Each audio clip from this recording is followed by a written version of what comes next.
guys, so today we're going to teach you how to add background to your Instagram post story. Let's go start it by putting this picture up here. Then let's click the sticker icon and click the one with plus sign. To add the background photo, let's choose this one. Let's resize it. We can choose different shapes.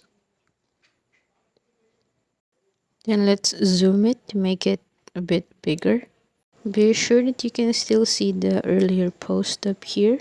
Once we click this picture earlier, it'll be automatically here in the front of the background picture.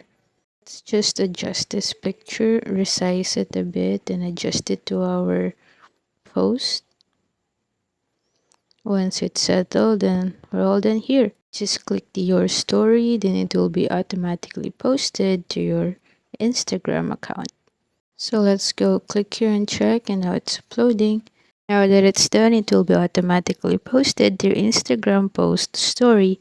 So that's it for this video. Thank you for watching.